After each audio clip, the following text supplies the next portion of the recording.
Did you guys see this fight? This is a crazy, crazy story. Ariel Helwani puts out a piece. It's how I saw it. Credit to Ariel. And Ariel captions the piece. This is the closest thing we've ever seen to Tyson Holyfield in MMA. And so I click on the video.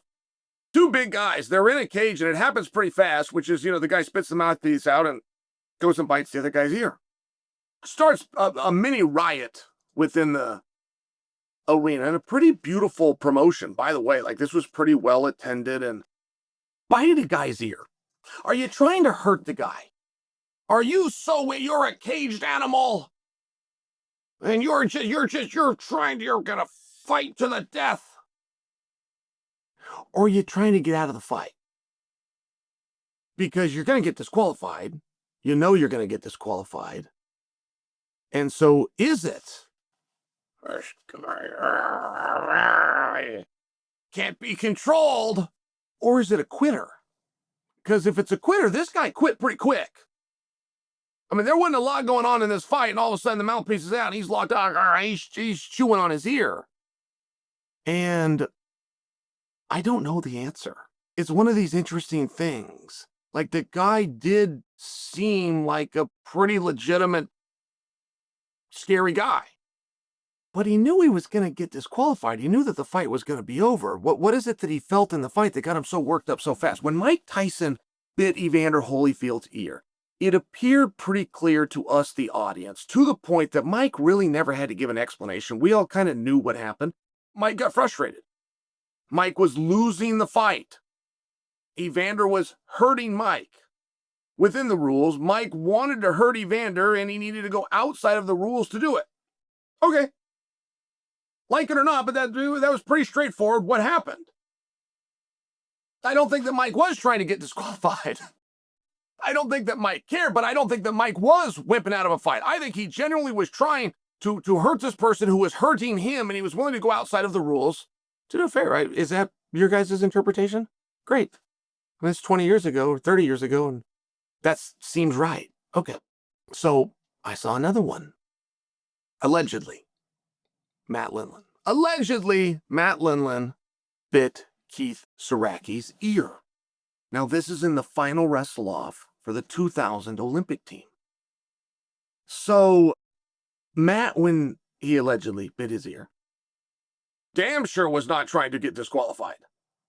He was doing everything he could to win this match. That was a straight-up, I'm going to distract this guy so that I can get around him and I can get him down and I can score. Like, Matt was, for sure, like it or not, allegedly. But that was a competitor. That was a competitor. People that make Olympic teams say, I will do anything. I would cut my leg off to make an Olympic team. Well, he really would. And that's what that was. Allegedly. Now, this one, though, feels different. And it feels different just because it was so quick. I mean, he really went after it and didn't quite have his heart rate up and didn't quite test the skills and wasn't like on the verge of losing unless I infringe upon the rules. Like, it seemed pretty quick. And I just wonder, was that, I'm forced to wonder, are you really trying to hurt that guy? Were you willing to sacrifice your entire career? I mean, it's a very, very mean thing to do. Within the cage, there's very few rules. That's why it's so important they're followed. It's so important. I mean, when I see somebody grab a fence and nothing happens, it bothers me. But it only bothers because there's only a couple of rules. When a finger goes in an eye and we chalk it up to it as an accident, what difference does it make? We knee a guy when he's down, but it wasn't intentional. What difference does it make? There's only a couple of rules. It's really important that they're followed. This is my opinion, and I'm not a prude. I'm not a prude on these things. All right. So, what do you do? Do you rematch them? Do you rematch these guys? Do you keep them away from each other? Do you pull the guy's license? Do you never let him fight again? I mean, what do you do? There was a time, and see, this is a really bad thing to go and bite the guy's ear. Like it or not, let me just share a reality. You have to learn to control that. If you ever see like a street altercation, when one guy wins, he doesn't generally win where the other guy's like falling down. He's trying to catch him. Or even when the guy goes down, he comes over and hey, you all right? Hey, wake up. Hey, we're done. This got a little far. Let's call it good. It doesn't usually happen that way. It's usually there's like some screaming, or he'll turn to the crowd. Any of you want some? Anybody else want some of me? That's right. Like, it's one of these things where even if the guy saw it later, it's caught on video, he'd be so embarrassed that he behaved that way. But there's something inside you that has to be controlled. There was even a Gracie. Was it Half? It might have been Henzo.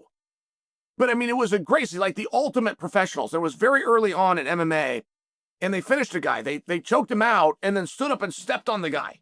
Like, stepped right on his neck. It might have been Henzo. Henzo's the nicest guy in the world, but in my memory, it might have been. And that was just a matter of not having done it, being young, having that street mentality that comes out, and then something happens. When the match is over, there's all these weird emotions, from relief to excitement to whatever it is, to an energy that you had, and the fight was quick and you didn't get that energy. Like, there's just this weird thing that happens for like 3 or 4 seconds, and then reality comes back and you become yourself. And you kind of have to learn. It comes with professionalism. With professionalism, in the future, in case nobody told you, don't bite the guy's ear off.